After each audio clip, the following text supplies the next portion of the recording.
Oh, wait, no longer greatness has arrived. Welcome to the Trophy Room, a PlayStation podcast made by the players for the players. I'm your host, Joseph, aka Mr. Badbit, and it is here where me and my best friend Kyle talk about the latest, the greatest in all things PlayStation. Of course, you can listen to the show wherever you find your podcasts and on YouTube at the Trophy Room Show. And if you like what you hear, please consider dropping us a 5-star review over on Apple Podcasts. You could pop us a follow on Spotify, or you could toss us a buck our way over at patreon.com/PS Trophy Room. So with all that said, and with all that out of the way, the greatest co-host who ever is, whoever will be, Mr. Kyle Stevenson. How are you, sir? The name is Lord, Star-Lord. How are you? I can't take you seriously with those sunglasses. Why, man? I love these sunglasses. I don't know. They scream 80s cool. Yeah, that's why I love them so much. I got a nice blue pair, too. Oh, my goodness. Lenses are blue. Yeah, these are tinted purple. Was it? Is that a teal frame? Yeah, it's like an aqua. Yeah. It's like you're going for summer vibes. Miami Vice. You know what I mean? Exactly. Yeah. It's like I'm excited for Vice City in a week. That's what they are. Oh my God. When we do the road to greatness on that, I think those sunglasses are required. Absolutely. I'll pop a collar. It'll be like Miami Vice. We'll only mumble. If I have if I have money and time, I will buy a Hawaiian shirt that looks like the shirt that Tommy wears in Vice City. It's Tommy, right? It's been a while. I think I've never played Vice City. My parents wouldn't let me. I think it's Tommy who's you play. I think it's Tommy though. Yeah. Well, listen here, Kyle. Before we talk about this week has been pretty crazy. I mean, the past 2 hours alone, we're going to talk about how Square Enix publicly just dissed their own studio in terms of Crystal Dynamics handling of Avengers. We're going to be talking about the PlayStation PC LLC brand that was created by Sony to be more aggressive for the PC audience. We're going to be talking about that mysterious, quote unquote, Microsoft and Sega partnership and what that means for the future of PlayStation. And of course, this week, Blizzard is just on fire. But before we get into all that, I have two openers of the show. Two opening questions that were so great I couldn't put them in the Sony Pony Express. They had to come right out in center. So, first one to get us all warmed up is Katie. Katie writes in. She asks a very important question. How important is the soundtrack when it comes to gaming as a whole? What games have you played where you consider the music a character? And if you took it away, would the game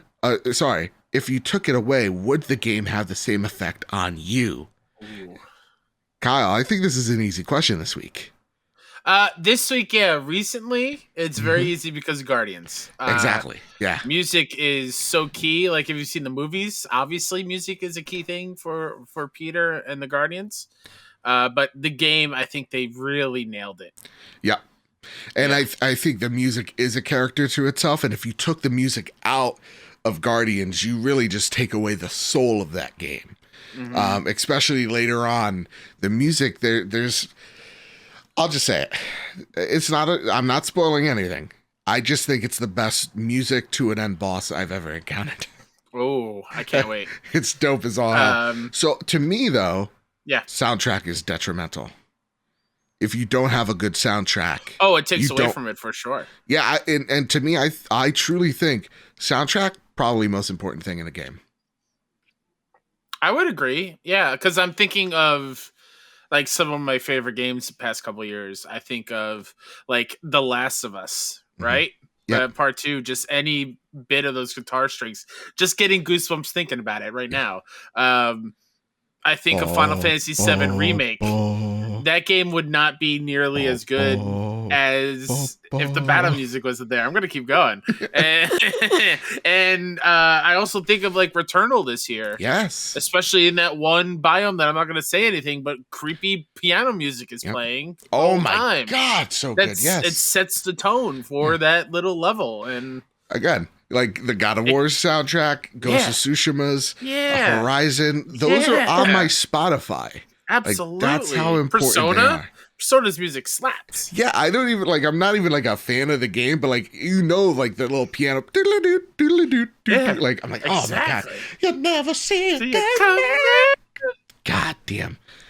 It's amazing. And you know what? Like you said, music only makes a game worse if it's bad. Yeah.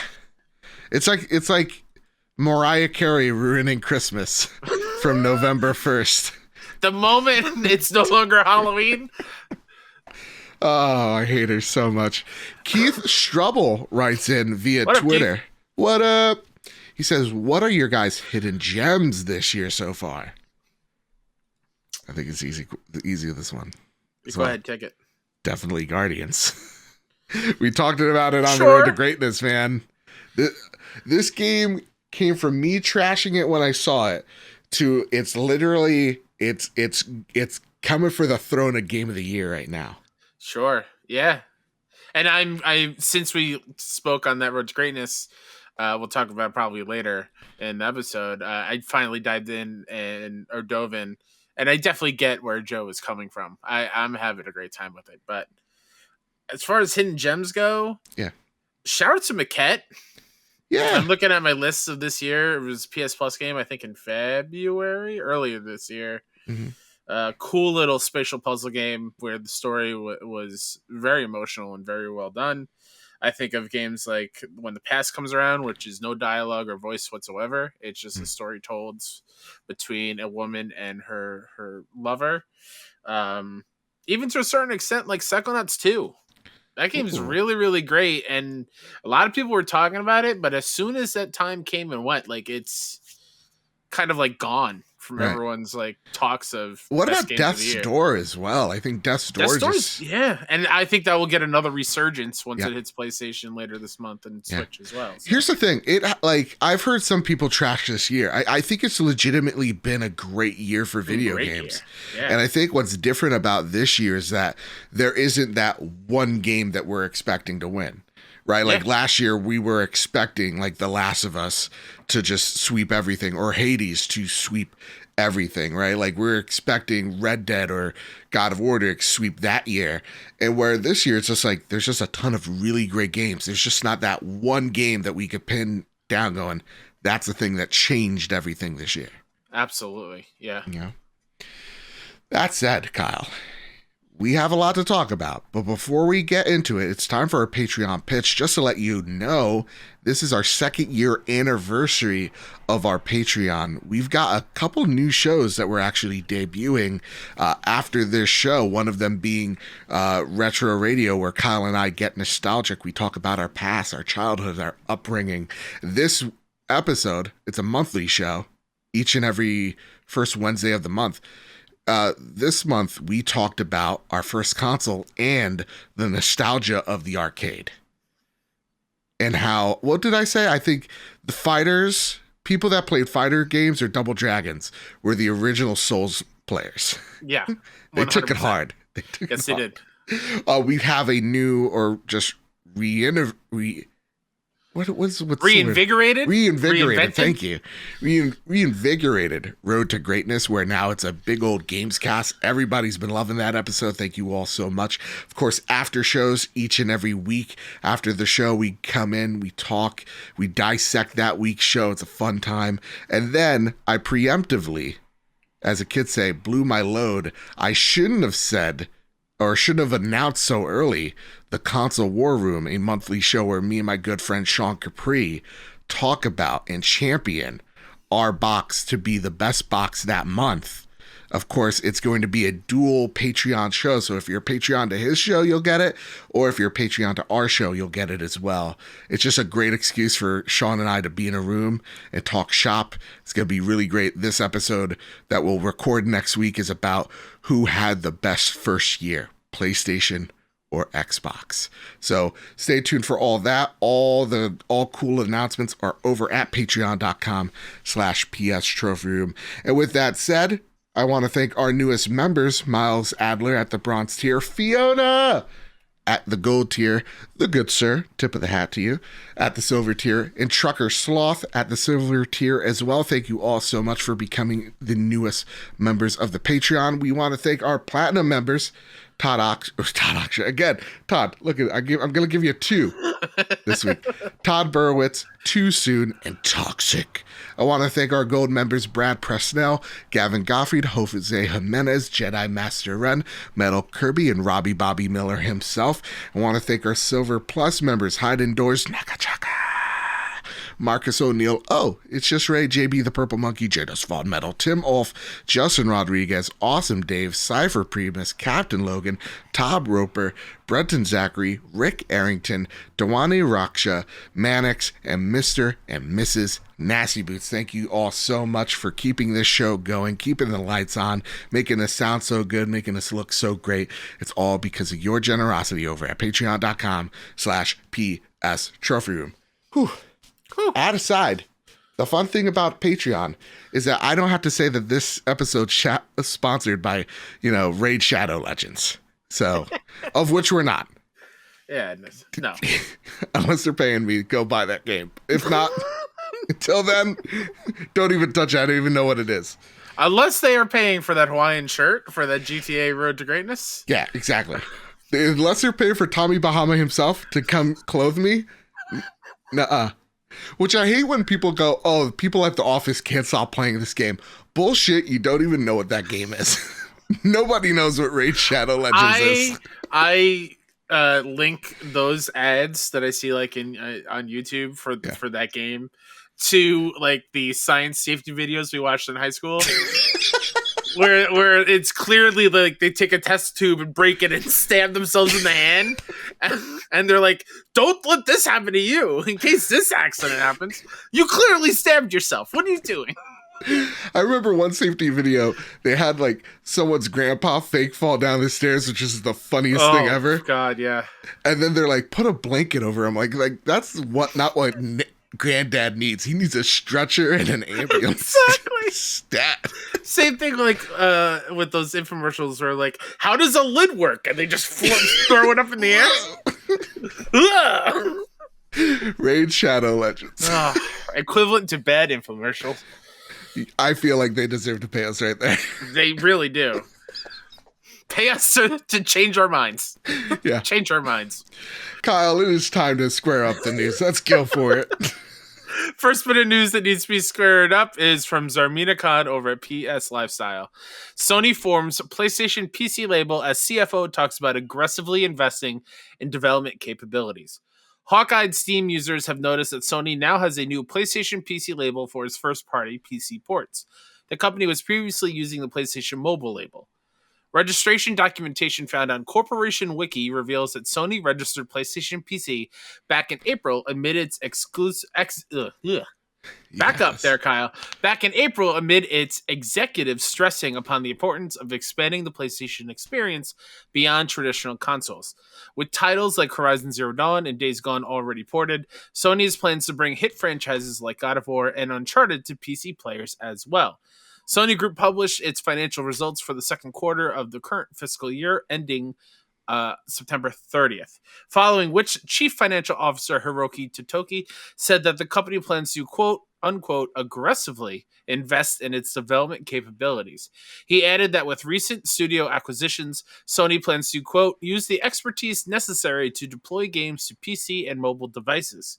Going forward, we plan to leverage these studios to increase the development capability of PlayStation Studios and to use the expertise necessary to deploy games to PC and mobile devices, Totoki said, according to a transcript provided by Video Games Chronicle.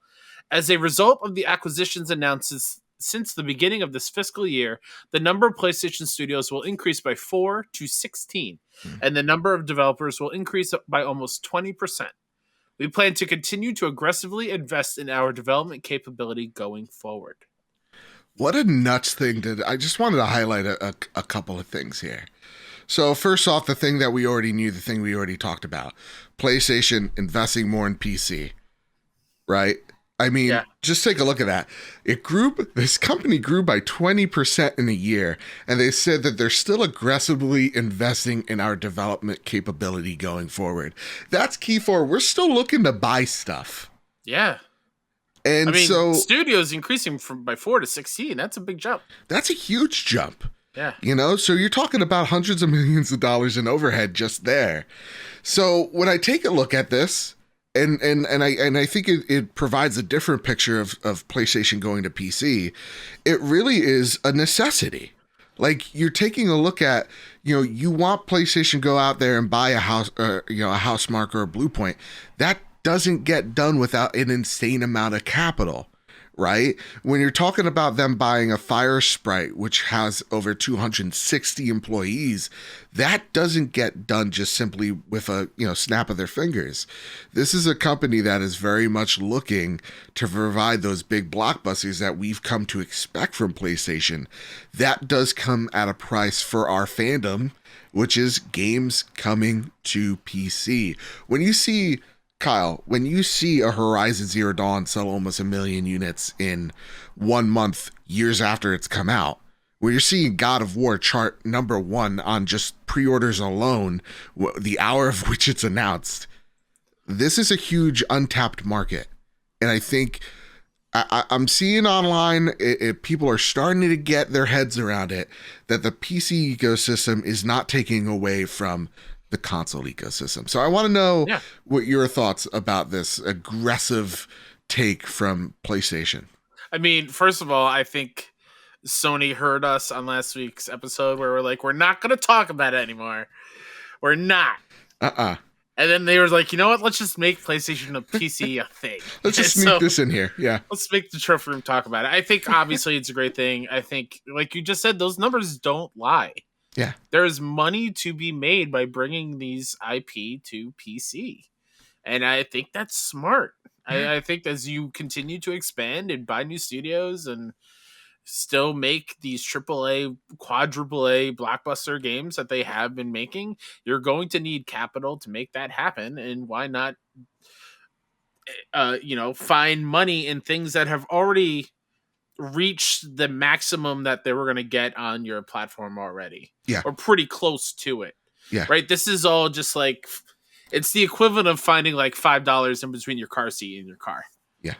Like, you didn't know you had it, but then one day you got in and you look down, oh, sweet, now I have $5 more to do something cool and new with. I can go to Burger King and, get a burger. Get a Whopper. Get a Whopper. I didn't want to say Whopper, but they gotta sponsor us if they want me to drop. That's true. The name of the most sneaking delicious burger out there. That's right. Royalty meets royalty. Exactly. Yeah, but I think it's super smart. Yeah. I dig it. I think there's no more questions going forward. We're very clear, PlayStation, what they're going to do with these IP. Yeah. And who knows, few years down the road, they are day and date. Yeah. Who knows? And now here's something. There's another leak coming out of the GeForce leaks, which was the huge list of unannounced games from the GeForce, I think it's streaming app, that was accidentally leaked documentation. GeForce Now? I think something like that. Yeah. Well, more games have been leaked from PlayStation. And this literally broke as we were about to record. Uh-huh. So we got the Uncharted Legacy, right? Now the next one is, rumor has it, Ghost of Tsushima. The one after that is Death Stranding's director's cut. Cool. And then they even have like the days of which it's going to come out. They say that April 30th, 2022, Returnal would be on PC. Ooh. They're saying May 1st, Sackboy: A Big Adventure will be on PC.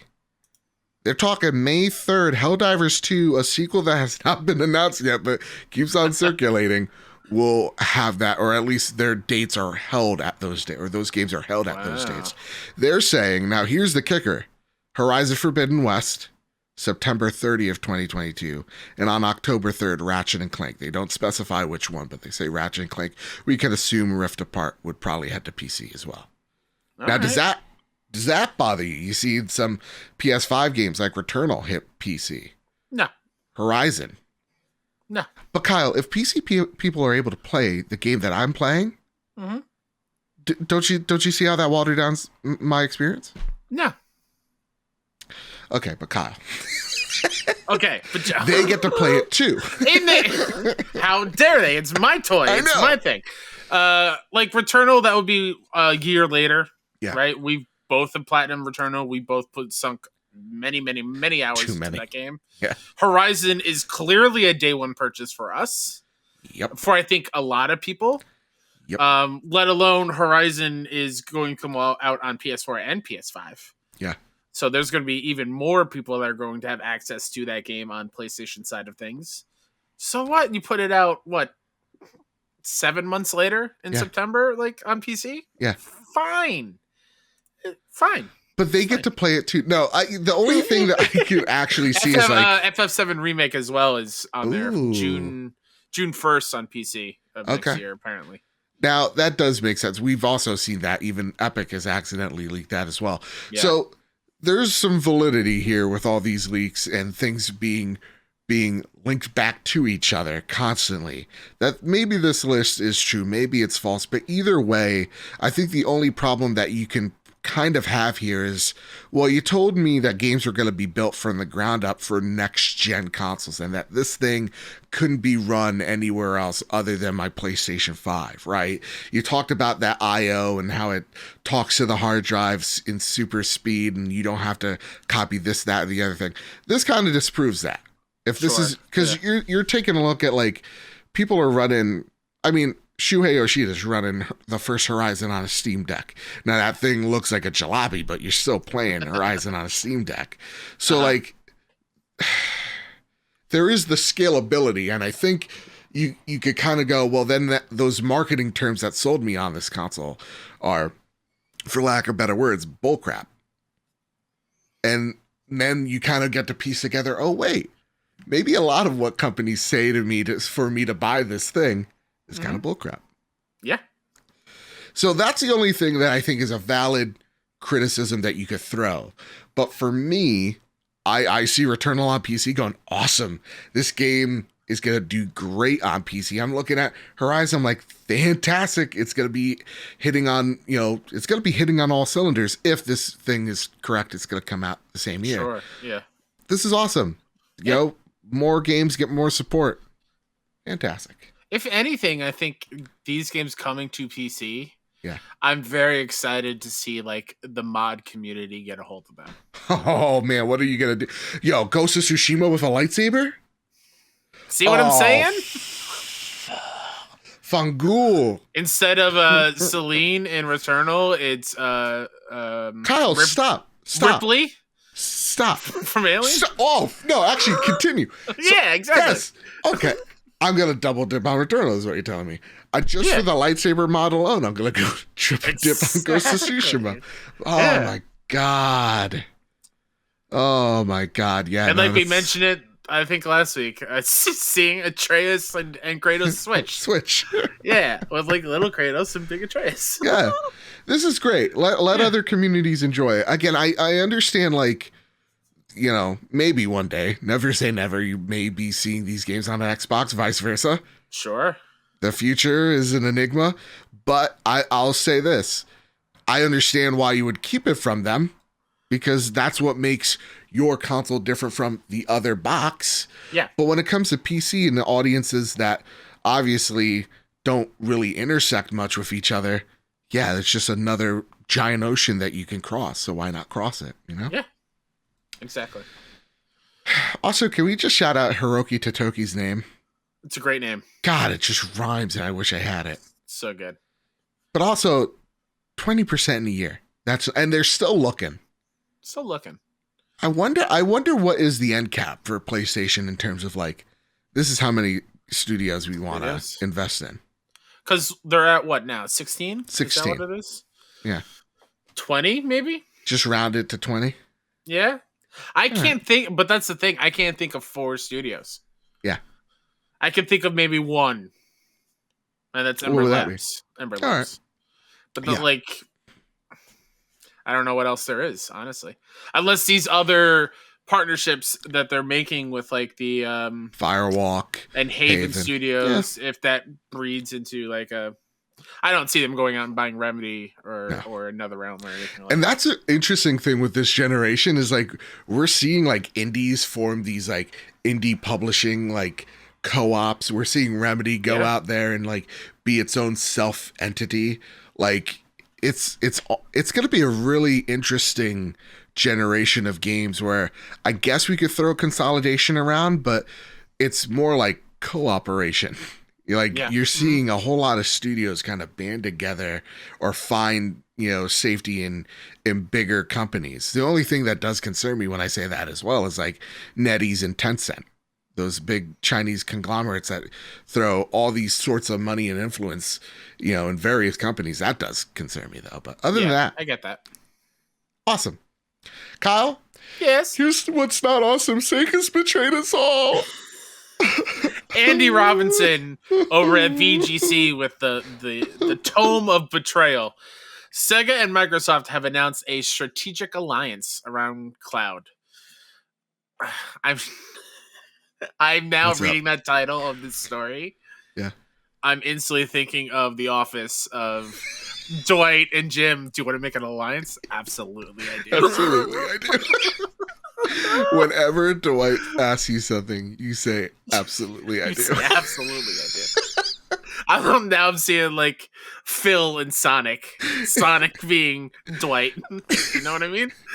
Oh, man. Would you like to form an alliance? Gotta go fast. The deal, which Sega said on Monday had been agreed in principle, will see it produce, quote, large-scale global games in a next-generation development environment built on Microsoft's Azure cloud platform, end quote.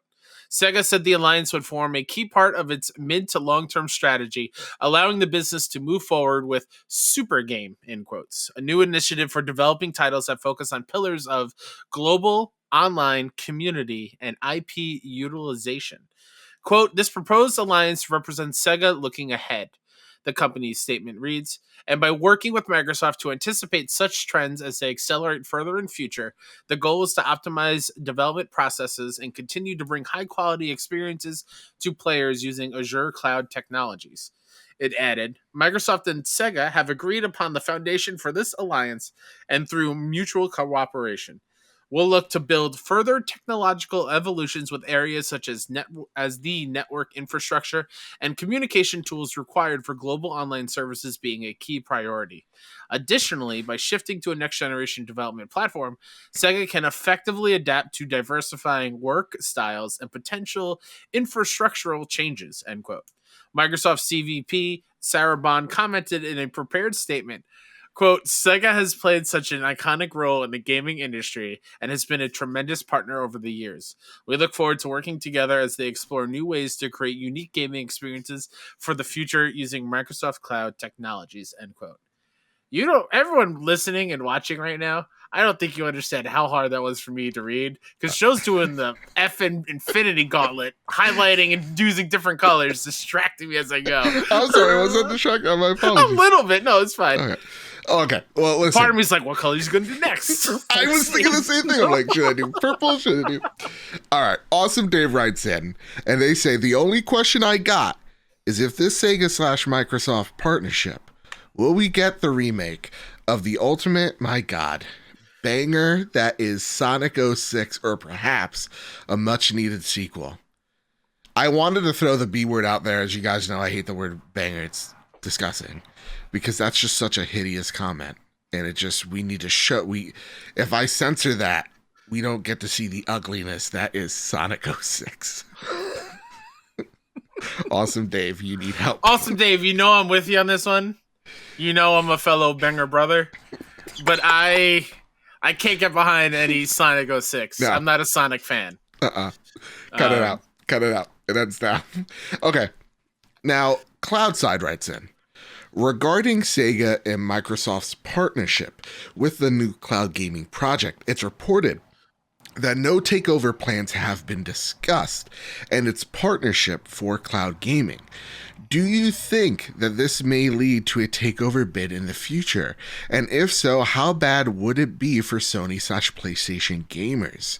Like possibly losing access to future Yakuza or Judgment series, and I'll even throw that in Persona. I think it's bad for gaming when multi-platform publishers like Bethesda/ZeniMax with over 7 studios all of a sudden become exclusive to one console. It eliminates player base and restricts the single platform gamers. So, okay. This is a great question, and it leads into the first thing right here, right off the bat. What was this strategic alliance all about? What is this super game that they're talking about? It's an initiative. It's no actual game. And when I highlighted these parts because they're very important to read here, a new initiative developing titles that focus of pillars of global, online, community, IP utilization. How to access online community management in the worldwide space, right? They want that Azure infrastructure. The other thing that I highlighted here, it anticipates much trends that are accelerated in the further into the future. They're talking about how cloud looks to be the future, or a part of the future that they want to be a part of. So that is why they're using this technology. I want to highlight the bring high quality experiences to players using Azure cloud technology. What does that mean, Kyle? Just means bringing their games to the cloud using Azure technology. And then evolutions in areas such as network infrastructure and communication tools. It's literally saying we want to improve our infrastructure via our online infrastructure, right? Diversifying work styles and potential infrastructure changes. What does that mean? God forbid there's Rona 2. That's what they're talking about here. If we have to move from work to home for whatever reason, it's here. Yeah. This is what this initiative is. There is no secret game. I mean, they could be working on, I don't know, Scalebound again. But sure, there is nothing here that's saying Xbox is going to get, the crazy taxi license for free. Or, it doesn't even indicate that Persona is going to be on Xbox. I view this the same way as like Sony and Microsoft were talking with the Azure thing. And Sony using it as well. It's the same thing. Same thing, same verbiage. PR guy has literally broke down PR speak for y'all. Some people are seeing stuff like, it's like when people saw like, Mary in the toast or Jesus in the cup of coffee. Yeah, like the Statue of Liberty Cheeto. Yeah, exactly. Yeah. It's like people are really trying to see this for more what it is. Mm-hmm. And it really is. Look, it's awesome if your Xbox, not even an Xbox gamer, more so, if you're Xbox, because you are now cementing yourself in various areas in gaming with this Azure infrastructure. So now you're going to have a permanent place here, whether you're just a business to business or business to consumer. Mm-hmm. And Xbox is having their cake and eating it too by being both, being a business to business and a business to consumer. So this is just a cool move. I saw a lot of people getting really crazy about it. And I just want to say what the biggest possibility of this could be, Kyle. Mm-hmm. The biggest is that, you see more Sega games on Game Pass. And that's probably what Xbox gets out of it. And honestly, I was looking up like what Sega games are currently on PS4 or PS5, right? Mm-hmm. Lost Judgment, that Demon Slayer game, Monkey Ball, 2 Point Campus, Olympic Games Tokyo, Puyo Puyo Tetris, a ton of Yakuza games, obviously. Yeah. The Bayonetta and Vanquish combo, Sakura Wars, and I feel like most of these, if not all, have been or going to be on Game Pass at some point. Yes. So it's, I don't want to. It's not meant to be looking down on Sega games, because that's not what I'm doing at all. But nothing is going to be lost by any of these games going over to Xbox. These are all quality games. We already have them on our console that we prefer to play on. Doesn't matter. It's same thing with the PC conversation, honestly. Yeah, it's also the same talks with Persona.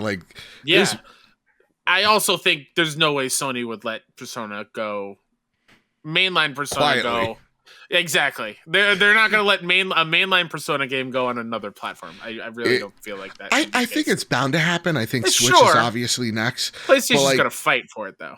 Yeah, but I would see Phil Spencer knock on Sega or Atlus's door going, all right, how much money I got to drop? How much? I don't care. I get that. Just to try to change the conversation and bring some Western gamers that are also into JRPGs over to their side, as well as because they're making some strides. A lot of people are like, it's up by 400%. It's like, dude, they sold like 32 Xboxes. Chillax. But like, they're doing better in Japan. Maybe this is also how you help boost that by boosting that catalog. So, yeah. Do you think this may lead to a takeover in the future, Cloud Side writes or asks? No. I don't think so. And I'm going to be real mean here. Why? Why would you buy them? Yeah. There's really nothing Xbox. I think the partnerships of being able to get all the Yakuza games on Game Pass are already a huge deal. Yeah. I don't think you need to go out and buy Sega as a whole. If you're getting let's just say they get Persona sure. in the future, why would you do that? Also, why would you potentially harm the Persona series by making that an exclusive on Xbox? The only way you could get it is on Xbox, a brand that a lot of people do not have over in Japan. I don't know. I don't sure. I don't see that happening. So I don't see the takeover happening just because they want Crazy Taxi. I really don't. Or that new Sonic CG trailer that was earlier this year? I forgot. Yeah. We could just can we stop pretending Sonic's a good franchise? I won't. I think Sonic's a decent franchise. It's just not my thing. It had its heyday. I love Sonic on the Genesis. I was going to make a Bloodborne joke. I realize I can't do that now. Can't do that anymore, you son of a gun. Don't you ever dare. Old habits die hard. Exactly. But yeah, I don't see why you would. And I'm also there with you, Cloud Side, of like, I also don't like big companies buying other big companies. Mm-hmm. That worries me some. So yeah, I don't like that either. That idea. And again, even if it was PlayStation going ahead and making Crazy Taxi exclusive, I wouldn't like that too, because the culture's gonna change from both companies. I don't want that. Also, I love how your one point of reference for Sega other than Sonic is Crazy Taxi. What else do they got, Kyle? What Lost Planet? Knights? Right? Isn't that one of those? I was gonna make a Balan Wonderworld joke, Kyle. Oh. But that's Square Enix. Yeah. But you get the gist. No, this is a really cool partnership, but it's not like, again, they got Sega in the bag. They don't. Yeah. They have them in a different sense, a more put more of your games on Game Pass type of sense, and I think that's what you want without having to go out there and make a multi-billion-dollar acquisition for Crazy Taxi and Sonic. Yeah, I gotcha. Sonic was never good. Kyle, let's get to the next story on the list. GamesIndustry.biz, Marie Delasandri. I'm sorry, Marie, if I butchered that last name. Sony's quarterly game revenues rise to $10.8 billion as PS5 sales pass 13 million. Sony has published its financial results for the for the 3 months ended September 30th, 2021, reporting a 27% increase in sales in its game segment year on year. Sales reached $5.7 billion for the segment, while operating income decreased 21% to $727 million. Revenue was reported as $10.8 billion. Sony attributed the positive results to an increase in hardware sales thanks to the PS5 and the increase in sales of third-party titles. It did note a decrease in sales for first-party games, though, with 7.6 million copies shifted compared to 12.8 million during Q2 2020. However, Ghost of Tsushima launched during the same quarter last year, whereas there were no comparable releases in Q2 2021. Hardware sales represented $1.4 billion compared to $361 million during quarter two of the fiscal year 2020, an impressive 287% increase year on year. The PlayStation 5 sold 3.3 million units during the quarter compared to 2.3 million during Q1. This means that the PS5 has sold 13.4 million units as of September 30th of 2021. Looking at software, sales reached $3 billion, a slight 3.5% increase compared to last year. For full game software for PS4 and PS5, Sony noted that the digital download ratio was 62% for the quarter. Add-on content sales represented $1.6 billion, a 9.5% boost compared to Q2 2020. The forecast for the full year remained unchanged from the one published in Q1, with game sales projected to reach $25.5 billion and operating income $2.8 billion. And my name is Kyle Stevenson. Back to you, Joe. It felt like I was reading a ticker at the bottom of the news. Yeah. That's great. All right. Okay. So we got a lot of $1 billion in there. Lots of money. I would like accidentally $1 million to drop into this bank account. You know, just, let's blank check it. You know what I mean? Yeah. Whoop, whoop, whoop. You're not missing anything. Kyle, so PlayStation's dead, right? It's only making billions of dollars every quarter. How dare they? It's not trillions, I'll tell you that much. It's not trillions. It's no better. It's no Sega Dreamcast, that's for sure. 13.4 million units were not even in a full year. Yeah. It's already outsold it's outpacing the PlayStation 4 in its first year. Hold on. Yeah. Did you mean that beep on purpose? No. Okay. You bleeped yourself when you were saying what console it was. Oh, really? The PlayStation 4. My apologies. My elbow must have hit the button. Okay.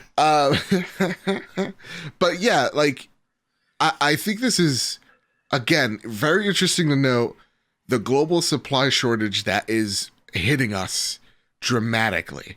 Like, we're talking like gas is like $3.40 a gallon. That's right, future people.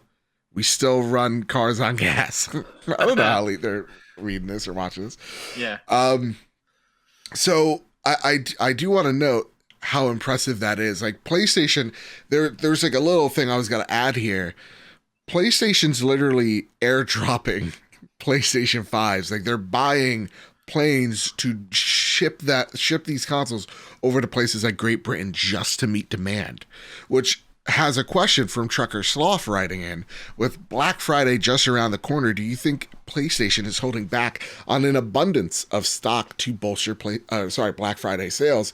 And if so, do you think we'll see them on store shelves to try to help fight scalpers globbing them all up? There was actually, I think, like a video of like a warehouse just full of them. Yeah. Yeah, it was like Walmart, right? I think it was like, yeah, you saw like PlayStation 5s, some like, some Xboxes in there, some Dominion voting machines, and like that was it. It's warehouse. So Kyle. Yeah. Cool news, right? PlayStation making money? Awesome. They're making money. They're obviously doing something right. Do you think they're holding back just for Black Friday? It's tough. I don't know. Yeah. I think they are. I definitely... Maybe by a little bit, but I also truly think that they are trying to get things out as fast as possible to meet the demand for it. Absolutely. I do think, though, however, you're seeing like Horizon come out. Halo looks good. Sounds good. Oh my God, did you see, what was it, the new map? It's called like Streets or something. See in the streets. You definitely want PlayStation 5s there for people to gobble up so that they don't gobble up an Xbox. That's for sure. You may see a few in store. Absolutely. I don't think you're going to see all of them in store. That's for sure. But yeah, I definitely think they're saving some. They're being smart about it. Yeah. But Kyle, the one thing that I thought was incredibly interesting here is full games, not add-ons, not DLC. Full games, digital games, the ratio was 62 digital to what? 38 physical. Is that what I read? Yeah. Isn't that a crazy number? Yeah, it is. It's a depressing one for you, huh? It was. I think I mentioned it last year before this whole rigmarole. Yeah, before we were like, oh, is there going to be a digital only console before we even knew? And I was scared because I clearly like my physical media. I like preserving that history and having something that I can hold on to and keep forever kind of thing. I still think it's still going to be around for a decent while, but it's to me shocking how much that has grown. I feel like sort of quickly too. Yeah. I think really the global conditions really exacerbated that. Absolutely. Dude, Absolutely. why risk it for the biscuit to go to GameStop when I could just buy games in my underwear? And, yeah, right. And can I be honest with you? I'm kind of nervous about Black Friday this year. Why? I just feel like people who are still not taking it as serious as they can be. Mm-hmm. And I don't want I don't want to watch the usual Black Friday videos of people running people over for stuff. Okay. With the added COVID thing on top, or yeah, it just I can't. No, I get it. Listen, dummies are gonna be dummies. I got my booster the other day, and now I'm coughing into everybody's mouth. I'm like pretty much. That was a joke. Don't really do that. I like real talk. I ate at a Chipotle today indoors, and I felt safe. I have not done that yet. Yeah, I feel like at this point it's like, okay, listen, I've got it, and I was trying to be safe. Yeah, I want everybody to know so people think I wasn't being a dummy. I got my shot, got my second one, and even got the third one. So I'm like, I'm comfortable going out now. And I like seeing people out there, but I'm still not going out to Black Friday to go suplex someone's grandmother over. Yeah, not for an air fryer. Not me. No. Couldn't be me. So yeah, PlayStation's doing good. It's healthy. Who knew that you can still sell games and be $1 billion company? Yeah. Huh. Crazy. Mm-hmm. Speaking about not healthy, though. Yeah, let's talk about it. The complete opposite. Jeff Grubb over at VentureBeat writes, Jen Oneal leaves Blizzard co-leader role. Mike Ybarra becomes sole boss. Activision Blizzard announced today that Jen Oneal is stepping down from her role as Blizzard co-leader, which she started in August along with Mike Ybarra. Ybarra will then become the sole leader of Blizzard. He and Oneal stepped in after J. Allen Brack's departure as Blizzard president, which happened after the California Department of Fair Employment and Housing sued Activision Blizzard for sex discrimination in the workplace. Oneal was the head of Vicarious Visions, which Activision absorbed into Blizzard earlier this year. She had been at Activision for more than 20 years. Oneal is leaving Activision Blizzard to focus on bringing more diversity to the gaming industry. Activision is creating a $1 million grant to Women in Games International in her honor. Oneal is a board member of the organization. Quote, I am doing this not because I am without hope for Blizzard. Quite the opposite. I'm inspired by the passion of everyone here, working towards a meaningful, lasting change with their whole hearts, Oneal notes in her goodbye letter. This energy has inspired me to step out and explore how I can do more to have games and diversity intersect and hopefully make a broader industry impact that will benefit Blizzard and other studios as well. While I am not totally sure what form that will take, I am excited to embark on a new journey to find out. End quote. Oh my God. Okay. All right. Here it comes. Now, this is something, as it comes out the heels of Vicarious Visions earlier this week, officially becoming Blizzard Albany. I want to pause there. Is that Albany, New York? Albany, New York. Did not know that's where they were. Bam. And that is probably why they changed the name. Yeah. So, like, while people were hating this, and trust me, I hate it too. I love Vicarious Visions. I want them to have their own identity. Yes. You're probably calling it Blizzard Albany because you want to attract people on the East Coast to this entity. But also at the same exact time, why would you want to put the Blizzard name on anything right now is beyond me. Exactly. That being said, BlizzCon 2022 is being halted. Now, they had their own little press release, which I actually kind of like because they're just like, this ain't it this year, guys. We'll come back next year. But it really felt like they're like, we don't even want to celebrate us right now. We kind of suck. And then, to top it all off, Diablo 4 and Overwatch 2 has been delayed to 2023 at least. God. This hurts me. I love Blizzard so much. We talked about this back in August. It sucks to see all of this happen to something that you love.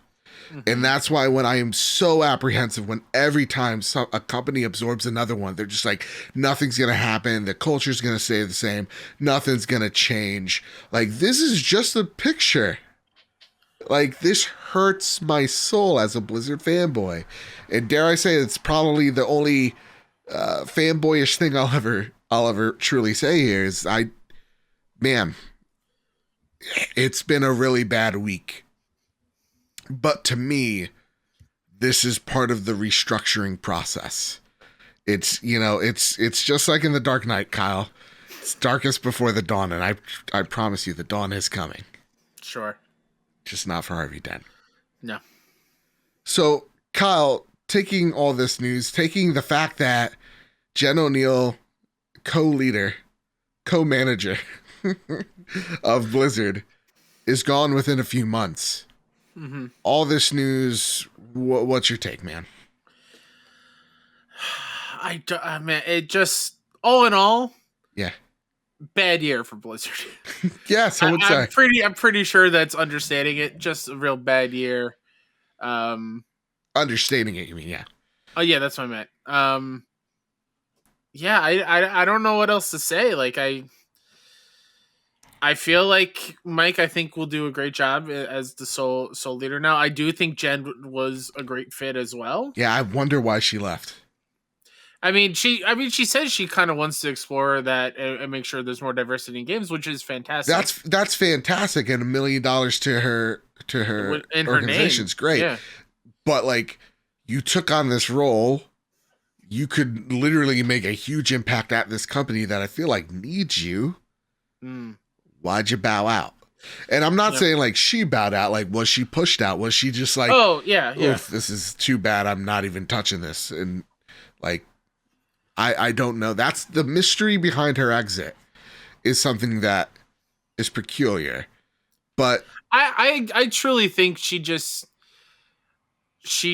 realized that she kind of wants to do more than just kind of run Blizzard or co-run Blizzard. I truly think her being in that, and with all this going on, and her wanting to make sure that diversity grows, not just at Blizzard but everywhere, because that will make video games as a whole healthier and better. I think she just saw that and was like, you know what, I think this is what I got to do. Kind of like your calling. Okay. I can see that. I give her the benefit of the doubt. Absolutely. I'm not saying like, why'd she leave? Oh, I'm not accusing you of that. Yeah, no. How dare you, viewer? But like, Mike Ybarra, like we've said this over and over again, he was one of the folks that helped right the ship over at Xbox. And if there's anybody that could right the ship, it is probably him. And, seeing something like Diablo 4 being delayed, it sucks. But knowing that an abuser is not there anymore is a better feeling to me. Right? Or the employees of Blizzard are getting what they demanded. Yes, and it's awesome to see. It truly is. You could probably take it as me being way too optimistic or giving them too much credit, of them actually going out there and firing folks. It seems like cleaning house from this company. Yeah, it's about time, but they don't really have to do it at all, and they're doing it. And that's what I'm really digging from Activision Blizzard right now. Again, is it a little too late? Sure, yes, they should have done this years ago. It should never had to happen. But we work with what we are given at this point in time, and the information we're given is that they're cleaning house now. Again, keep cleaning. Make sure you put policies in place and make sure people like this do not rise into power. Make sure that your office is diverse. Make sure that your office is trusting of one another. Make sure your office is healthy. Like, this is all important stuff. And when I see like the WoW team going, hey, we're removing all this problematic stuff, and we don't really care if you're taking offense of it. It's stuff that we feel like we have to do to make ourselves feel better. Yes, go for it, man. Yeah, I'm so down for that. Yeah, when you like changing, you know what? I'll bleep out his and calling him Cole Cassidy. Awesome. And honestly, better name. Awesome. This is fantastic. So for me, I'm again, not to keep harping on this. It's a good thing that this is happening. Yeah. Toxic writes in, I know where we all stand on Activision Blizzard. That said, is there any hype for Diablo 4? I put hundreds of hours into 3 many years ago and won't touch 2 Resurrected and find it Sorry, and find it a challenge to get excited for 4. What changes would you like to see Blizzard make that they haven't done yet to get you back on any type of hype train? This is really great because I think a really great question, because this really does, for me, Kyle, come down to the individual, right? So like if you're still not excited and they keep ousting people, then like that's you're not comfortable with getting it. If you're still, if you're just like, yeah, listen, this all sucks, but I really want to quote unquote support the developer, so I'm going to go buy Diablo 2 and show my support that way. Cool. Go ahead. Do it. I think there's no right or wrong way or no right or wrong approach to it. Do what makes you comfortable. So Kyle, my question to you is there a point where you do start feeling comfortable purchasing Blizzard stuff? Because you do see them start making good moves, not always the best. Yeah. Well, what do you think? I don't know when that moment will come or when I will feel comfortable buying their stuff again. I can't tell you right now what's going to make that click. I'm pretty okay with not buying anything from them because I usually don't.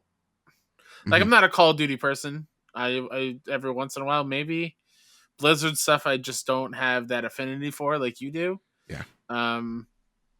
So I'm okay now, but it who's to say what it looks like by this time next year? Are they following through with those employee demands, or have they cleaned house completely and totally? Is everything the way that makes for a better workplace for them? Then I'll think about it. But until then, I don't know when that's going to happen. Yeah, I don't know when it is either.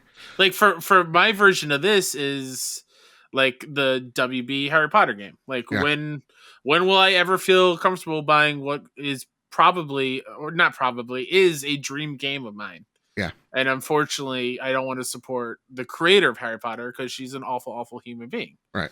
And not to mention the guy that worked on the project who's now left and all that. Also has a very garbage. troubled past or something. Yeah. Exactly. So like it just takes time. Something major has to happen to click, or it has to be like years later and it's like used for, a couple bucks, and then maybe I'll pick it up. Yeah. For me, it's, like I've said on weeks prior, maybe it's just time, but like I'm getting there. Yeah. I'm seeing some right moves. I'm also seeing Bobby Kotick pay off the literal government so they don't investigate him further.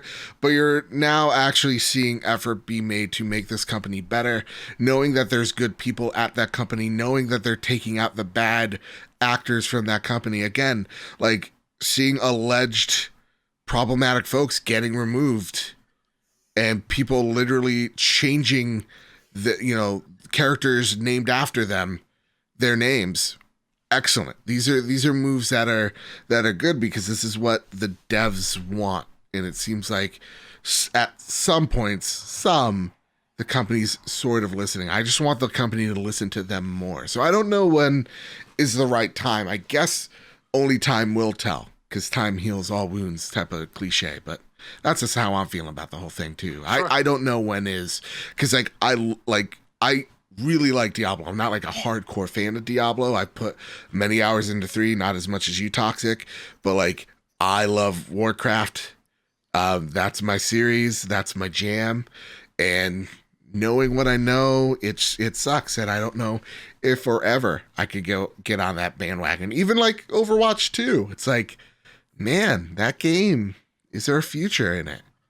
I don't know. Yeah. I don't know. That said, Kyle, it's time for the next story. This one is goddamn scandalous. Wow, Square Enix. Ivan over at VGC writes, Square Enix claims Crystal Dynamics was the wrong fit for quote-unquote disappointing Marvel's Avengers. In an overly negative statement published in the company's annual report, Square Enix president Yosuke Matsuda said that the company needed to learn from the game's, quote, disappointing, end quote, performance. Notably, he highlighted the importance of matching development studios with quote-unquote game designs that best suit their skill sets and interests.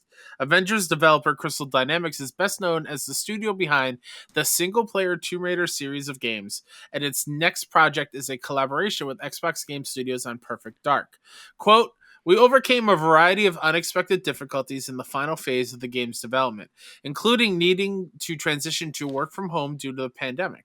We were able to surmount these challenges and release the game, but it has unfortunately not proven as successful as we would have liked," end quote. While the new challenge that we tackled with this title produced a disappointing outcome, we are certain that the games as a service approach will grow in importance as gaming becomes more service oriented. How we go about creating new experiences by incorporating this trend into our game design is a key question that we will need to answer going forward, end quote. It's not the first time Square Enix has publicly criticized its US-based studio. In 2013, a company director claimed it was disappointed with the sales of the rebooted Tomb Raider. By 2015, it had reportedly sold 8.5 million. That's a great number. Great number. Oh my god, goodness. I'm buzzing. Can I go? Can I say? Please.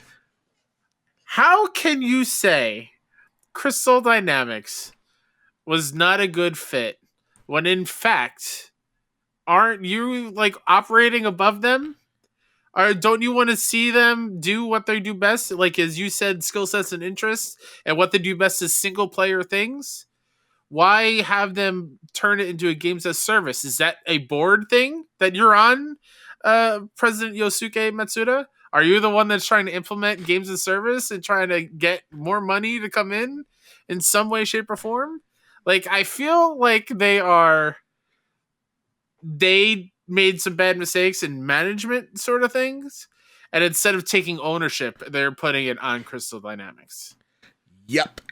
And that makes me so angry because at the end of the day, I think Avengers is a decent game. It's not what I wanted. I think it's fun. The story. No, I'm serious. The story was good. I think there things could have been changed, but it is a decent thing. It's not what we all wanted for sure. Especially after playing Guardians. Avengers could have been so much better if it followed that kind of format. Yeah. But like, you don't throw a super talented studio under the bus like that. Man, oh man, I have so many thoughts. I think you're dead on the money, though. I think you wow. It's like it's not if, it's like when's the divorce going to happen? When are you going to sell them to Xbox? Because real talk. Or come on over to PlayStation. I'll gladly have Crystal Dynamics. But, Crystal Dynamics is developing the Perfect Dark game, right? With the Initiative, which let's be honest, like when we take a look at that Perfect Dark game. And this is where I'll sound fanboyish. Xbox folks are going to dislike the thing. You promise us like this AAA, quadruple A thing. And then it's just like, oh, well, we're a team of 60 folks, and which is very small in the grand schemes of trying to make a quad A thing. And then we're like, and we're going to take an unknown amount of Crystal Dynamics folks, and we're going to help make this game because some of their leaders helped make the original Perfect Dark. So maybe this is a good fit. And to me, I'm just like, does Crystal want to work on this game, or are they being contracted to work on this game? Like, that's my question. It's like, you're right. Avengers, they saw that IP and they're like, oh, we could make a boatload of extra money on this. And you saw them try to do it this month with them like holding experience behind these weird some paywalls. Sort of materials for crafting and stuff. Yeah. And then when the game doesn't go as well as you think, instead of doubling down and trying to fix it and whatever have you, just like how every live service game, launches, you strip half the team away from the Avengers team to go work on another game that's not even like Tomb Raider. Like something that they own, and someone else's. That's another thing. Like, how can you criticize the rebooted Tomb Raider? That game's really, really good. Sold 8.5 million. Why? It's like they're clearly a talented studio. Clearly, somebody in Square Enix just doesn't like what Crystal Dynamics is doing. No, and that's why I'm just like, you know what? Listen, I want. This is actually kind of telling. Tell me. With like the IO Interactive stuff, like how they split from Square Enix. Yeah. I wonder if they saw the same adversity that Crystal Dynamics are seeing right now. Yeah, I think like I forgot the story of why they split, but like, because they didn't want to make Hitman 3, they wanted to make Avengers, and then I was just like, well, like, so if you're not going to give us money for this Hitman project, can we just go on our own? And they're just like, oh yeah, you go on your own. Oh, okay. That's kind of, yeah. So, but like, where that seemed amicable, this one just seems like straight up like, this is like that one fight that's embedded in your head from your childhood that you saw mom and dad have, you know, like that's what it looks like from the outside. And to me, it's just like, man, Crystal, you do deserve a better home. And maybe that is with Microsoft. Maybe that is with, you know, the initiative. Maybe, you know, the initiative gets absorbed into Crystal Dynamics and you're able to make a big happy home there, because right here, this is disrespectful. Or yeah, they're their own thing like IO is. And they just are bigger on the indie side of things, because we saw Hitman 3. You loved Hitman 3 this year. They did a stellar job. Well, I just think it's a little different because I don't think Square would be even willing to give them Tomb Raider, because there's just so much branding in that name alone. Not like Hitman is. Fair. They're not on the same level, though. They've tried with the Hitman movies. Yikes! But like Tomb Raider's a different beast. So to me, it's just like, it really feels like Xbox is putting the training wheels on, you know, Crystal, seeing how they work together, and I would not be surprised in a few years you see them join the Xbox studios, and I hope so, because honestly, they deserve a better home than this. If this was my company, this is the type of language that gets me looking for another job. Real talk. Yeah. I don't like it. It's fair. Did not realize Crystal Dynamics are also responsible for developing the Legacy of Kain games. Oh yeah. And Gex. That was them for real? Yeah, they did Gex. Yo, oh my god. Bring Gex over. Bring Gex back, baby. Bring him back. He may be a little problematic. That's fine. Who cares? We need a little bit. You gotta give him a little edge. Yeah, awesome. Kyle, it is time for some flash news. Kyle, this news broke when we literally did our Bloodborne Road to Greatness episode. I was like, Joe, don't leave the call. I want to show you something that just got announced. And you were like, oh man, this looks cool. Bloodborne Demake gets a release date and a trailer. PSX, which is a PlayStation 1 style demake of the PlayStation 4 exclusive Bloodborne, will officially be released for free on January 31st, 2022. So yeah, a group of folks went out there. I think this is like a PC only thing. To create a PS1 style or version of Bloodborne. And they literally made the first trailer all in PlayStation 1. I inquire everyone, go out there, check it out. It's a stellar trailer. And my only question is, when is the cease and desist from PlayStation? That's a great question. I'm surprised it hasn't already happened. Yeah, I wonder, like, what, like, the demake, what does that fall under? Yeah, because they're not selling it. They're not making money off of it. And, like, but they are using its name. Fair. But are they doing it in a cheeky way because they call it Bloodborne PSX? So, like, are they doing it in all one word? Who knows? Maybe. That could be a way to get around it. Either way, it looks amazing. Yes. It really, really does. It really does. It looks goddamn gorgeous. The next little flash news. Marvel's Midnight Suns, shout out to Yuna for dropping this in our Discord. Thank you, Yuna. Has been delayed from March 2022 until second half of 2022. Honestly? Fine. I'm okay. Yeah. March is right after February. Gives me more time to breathe with all those February games. And honestly, this is just the canary in the coal mine that a lot of those February games are gonna find other months. Probably. Oh my god, the Elden Ring. Oh, can we react live to that? Can we react live to the Elden Ring stuff tomorrow? Yeah, gameplay. I think it's 4:00 our time. Possibly. I mean, if you're listening to this show, chances are you missed out. But like, if you're listening to this like ASAP, go over to twitch.tv/PS watch us react to the 15-minute gameplay reveal of Elden Ring. Oh my god, how many days? Who knows?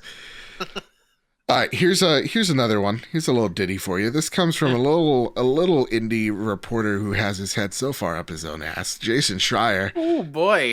Take-Two has canceled a new game. Jason, don't come for me.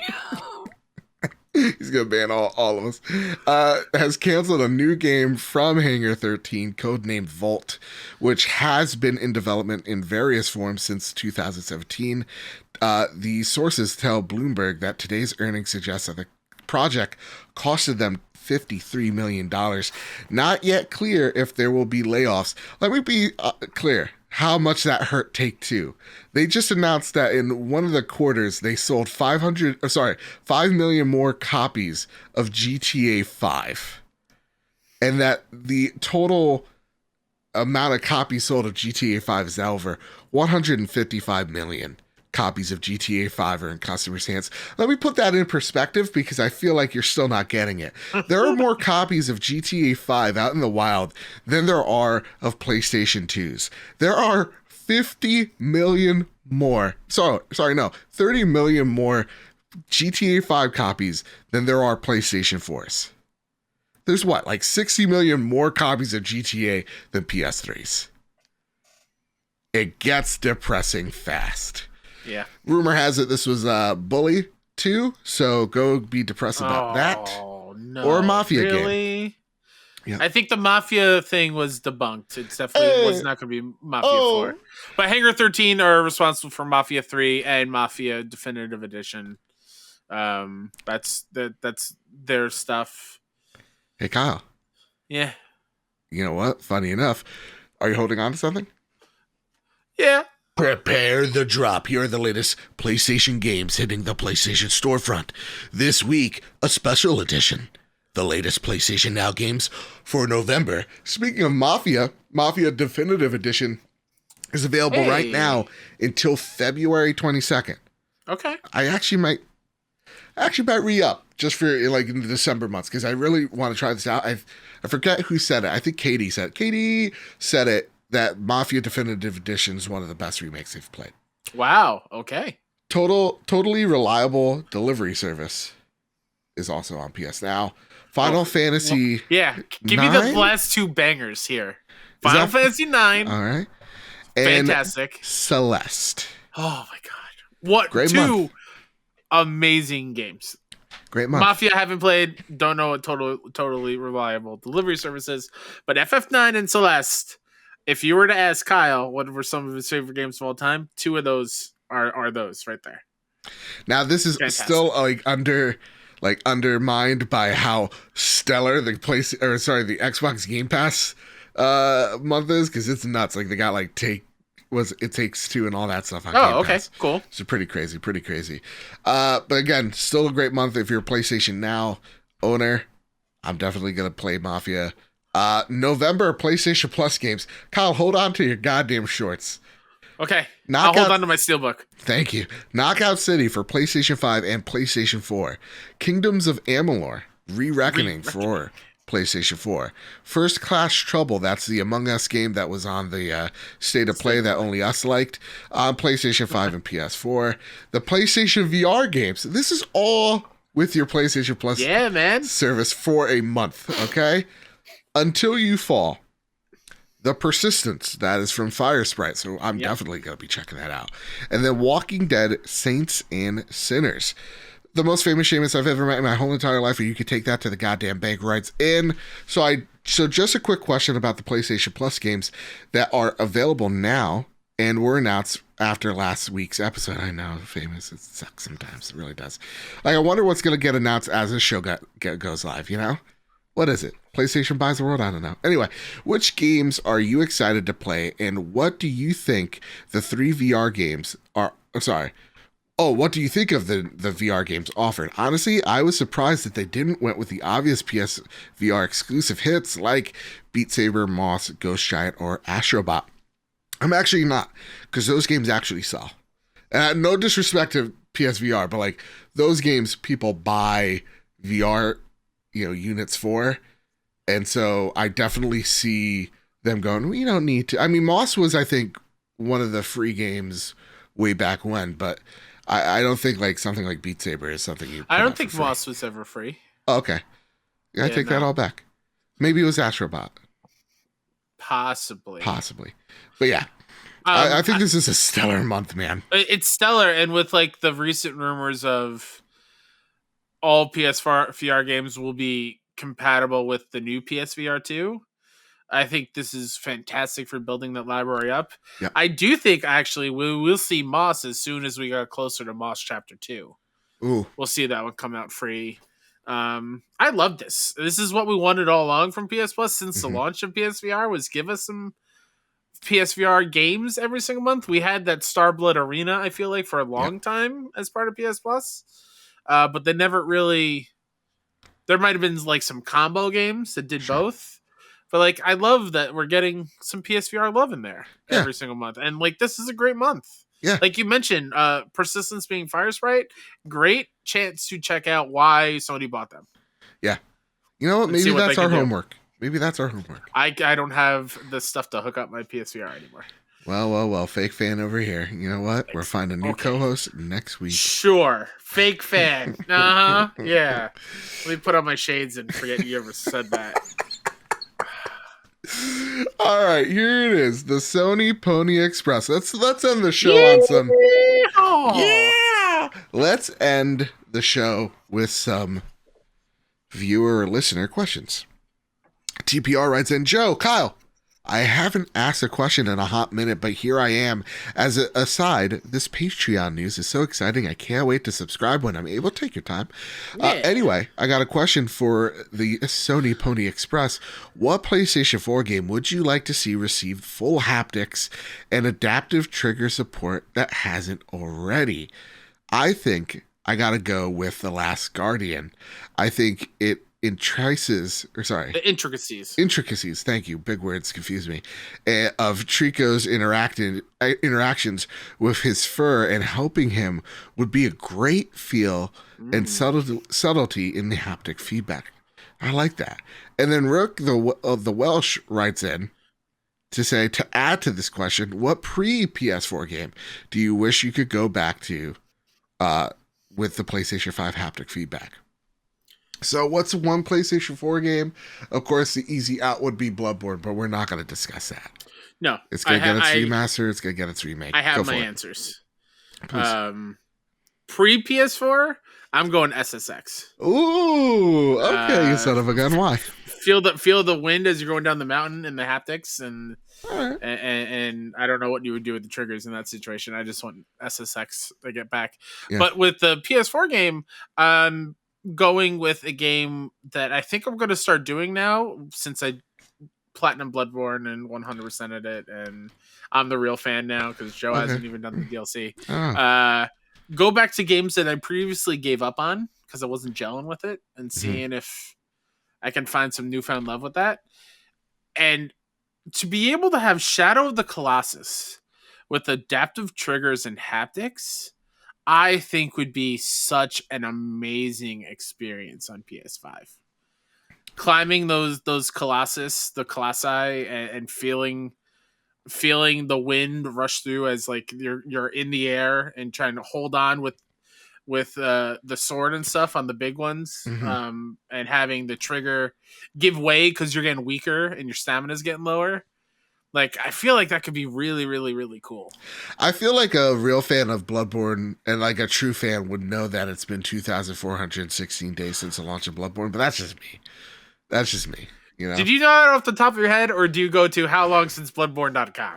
Huh? So I think exactly. Yeah, get out of here. Here's the thing: for a PlayStation 4 game, I could kind of go with both of these. But what would like Infamous feel like with the powers, like electricity going through the haptics?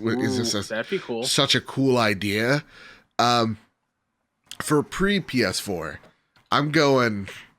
And this one for me, I think, is obvious. It's the first thing that I thought of, actually. Is I'm going with Bioshock. Ooh. Like guns feeling is one thing. I didn't even think like and then the third party stuff. Exactly. Like how would like pyro feel on that. The drill of a Big Daddy, Ooh, that'd be cool. Yeah. Yes. That'd be cool. Like, what if like you're by a Big Daddy and you just feel the footsteps, where you sound them with like you hear them with the Tempest sound, like, oh, that's that'd be cool. Yeah. Una writes in, hello there, Joe and Kyle. Hi. As I have just finished up Lost Judgment and platted it, Yay, congrats. Why did Dave corrupt your mind? Write it in there. Say it. Banger of a game. Okay, he said it. It made me think of the games that I want to finish by the end of the year. So I asked, what games in the backlog do you guys need and want to get done by the end of the year? I have a list. Life is Strange. That is it. That's the one game that I'm holding above myself that I need to play. So that's also on my list. But I was waiting for the remasters of the original one because I've never played it. And I know some of the characters show up in True Colors. Yeah. I feel like as far as like Do Game they? of the Year I don't talk, I think there's a character that shows up. Oh, Spoilers. someone yell at him. Spoilers. We don't know who, but it's we're now in the anticipating trailers. Get out of here. I don't know about that, guys. Oh God, cancel me if you want. That's fine. The internet's like, we've canceled for less. I think for Game of the Year talk, I think that should be a game we talk about because of how many people love it. Yeah. Additionally, I have to go back and play Chicory. I haven't played it yet. Chicory. It's like a big shame that I haven't done it. I still need to finish Deathloop. I want to finish Far Cry 6. So there's a lot of quote unquote homework that I got to do, but it's like fun. Yeah. It's fun work. It's fun work. Mm-hmm. I hate when teachers used to be like, oh, it's going to be fun. This homework's going to be great. You're not even going to think it like it's homework. No. Are you serious? Like, and 7-year-old me is like, oh, really? This homework's going to turn into my N64? This is going to be Smash Brothers? Is this what you're telling me? Oh, you're telling me trigonometry is going to turn into Mario Kart. That's what you're telling me. You're finding X is not going to help you save the princess. Yeah. Sorry. Right? I'm so sorry. Color in the lines. What's this math homework going to turn into Wave Race? Wait, hold on. How old are you with N64? That's not the important Color question. the lines was your homework? I don't know, man. Hey, listen, that does sound like fun. It does. Man, they make grown-up coloring books? They do. I have one around here somewhere. God, that must de-stress you. It's very relaxing. Very relaxing. Very relaxing. Remember when homework used to be like the thing you're stressing over? Oh, yeah. I miss that. I miss that childhood anxiety. God, I miss it. Catalyst writes in, it's been a long time since I've been able to jump on the old steed and use a good old Sony Pony Express to send my question back out. Probably completely unrelated one at that. I just have been playing that Spider-Man 2018 and the Miles Morales this month. And I've seen the trailer for the newest Spider-Man game. And I was wondering, what villain or what decrepit old foe would you like to see be shown in this new Spider-Man game? And also, are you hyped for No Way Home? Catalyst, do I live, do I breathe? Absolutely. It's no Way Home. Hype. Oh my God, they keep on saying, oh, new trailer's gonna drop, and then instead they drop the Mobius trailer. Like, Sony, stop trying to make fetch happen. I saw Venom 2 begrudgingly, and it was absolutely terrible. Mobius looks absolutely like the line awful. We need a doctor. I am the doctor. Oh, shut up, Jared Leto. You and your beautiful fucking eyes. Get over it. Get over yourself.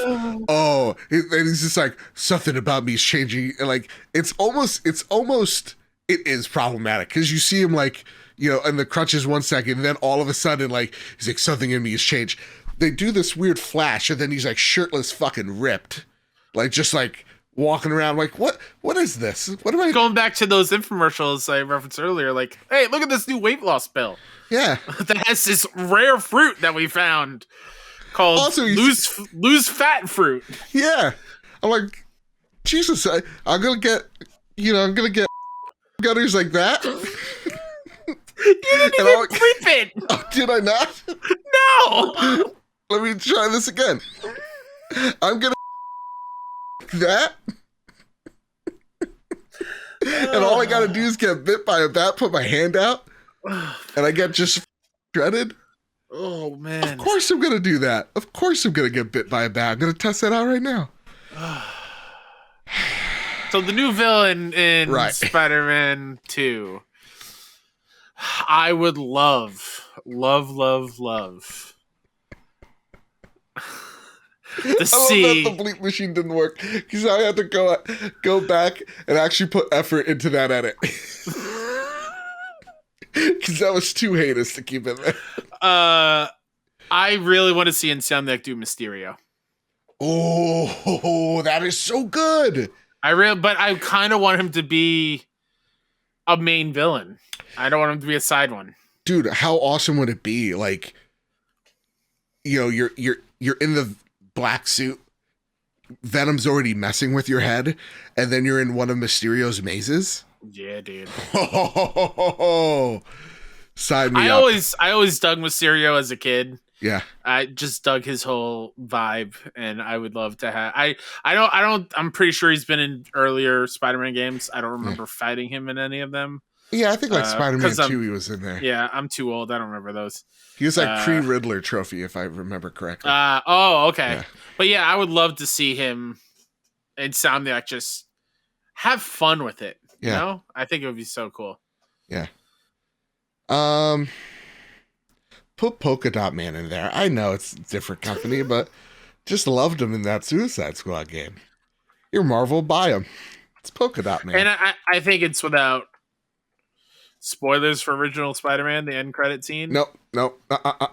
We can't talk about it. This trap. Don't fall for this trap. Again, internet's canceled for less. No, don't. It's a 2-year-old game, a 3-year-old game. No. That's not how the internet operates. It's a 3-year-old game. Nope, don't. Kyle, I'm telling you, who I'd like to see, and this is not because I've played it or I haven't played it or I know the ending or I don't know the ending. Love to see Green Goblin. Love to see Hobgoblin. You know? Like I said, end credit scene. who knows? Who knows? You know? Who knows if there's also an end credit scene in Miles? Who knows? Also, oh my God, can we talk about Black Cat in that game? Can we just talk about? Jeez, boy, very gorgeous. Oh boy. Yeah. I'm looking through other Spider-Man villains. Also, Kraven would be cool. Well, Kraven's like that's his voice. We were all thinking, right? Oh yeah, you're 100. I totally forgot that we hear his voice. Oh, Carnage. Yeah. Oh my God, that would be so cool. And like I you know what? I actually think Carnage could be in this.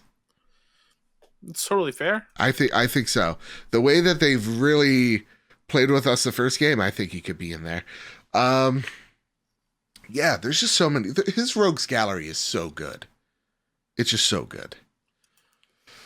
That said, Kyle, since we really just talked about Guardians in the beginning, that's been the road to greatness. That's been the Trophy Room, a PlayStation podcast. Whew, what a week! Whew, yeah, had a lot of fun this episode. Same. Anything you want to spotlight before we get on out of here, though? Sure. I'd like to spotlight myself, Mr. K-Sup on Twitter, also on PSN and on Xbox. So go friend me over there. All the indie games coverage that I do over at 61indie.com, SIXONEINDIE, as well as on Twitter at 61indie, same spelling. Our 1 year anniversary is on Friday, November 5th, and we have some exciting things planned out. We'll also be streaming all weekend. Pretty much all weekend on Saturday as like an anniversary stream, and we're doing a 2-hour block for Team Kind of Funny for Extra Life on Sunday. So please go check us out over there. I will not be checking you out over there. No, because sadly. You got your own things. Oh, I got some own things to spotlight here. So again, we have this cool Patreon stuff. That's one thing. But the one thing that a lot of our audience knows is that we're partnering up with my good friend Sean Capri and Team Phoenix Overdrive to do Extra Life over in Rome, New York. So on Friday, I'm taking the train from New York Penn Station all the way to Rome, New York with my good friend Sean Capri. And then on Saturday, we're going to stream for a whole 24-hour. Woo-wee! Hoo-wee! Hoo-wee! That's where I'll be playing the old Hunters DLC and beating it 100%. That's where I will be beating Bug Snacks and getting the platinum. Yay! Question: could you transfer PS4 saves to PS5 on Bug Snacks? I'll look that up for you. Okay. If not, we could just get Greg Miller to harass them. Seems like he's good at making things happen over there. It worked once, right? Yeah, it worked once. You could go 2 for 2. And yeah, so check us out over there. Links to all that below. I'll be spamming it on Twitter. So once you're done checking out, or just have us both on 2 tabs. Have 6-1 on one tab, have us on the other. It's gonna be great. It's just gonna be a whole lot of fun, and it's all for a good cause. It's all for celebration. Way, whoever you decide to check out or donate to, just know that we both love you for doing that and make an impact for these sick kids who need our help. Either way, it's going to a good cause. So we appreciate you no matter what. But do it over here. Do it over here. I mean, donate to me. What? I'm not going to guilt you into this. I'm not going to rig the elections like Joe did for Road to Greatness. You do what your heart tells you to do. You know what I'm saying? And your heart's telling you to go over to extralife.com. Are we feuding or something? Yep, like, what's going on? /Sean Capri, and you donate all your money over there. We're doing a good thing. Clear your savings. Clear your savings. Why are we fighting? Because my good thing has to better than my good thing. Yes. Why can't both good things exist? Not in this world. You know what? Can I delete a Bloodborne Platinum? Am I allowed to do that? How dare you? Sacrilege. It also, again, our Patreon update, the Retro Radio will be out right now. We have the new and improved Road to Greatness out right now.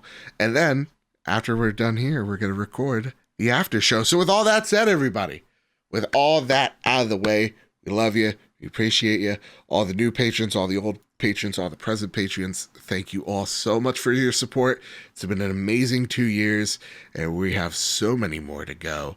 So with all that said, with all that out of the way, everybody, keep your wits about you. Keep hunting, and keep playing PlayStation.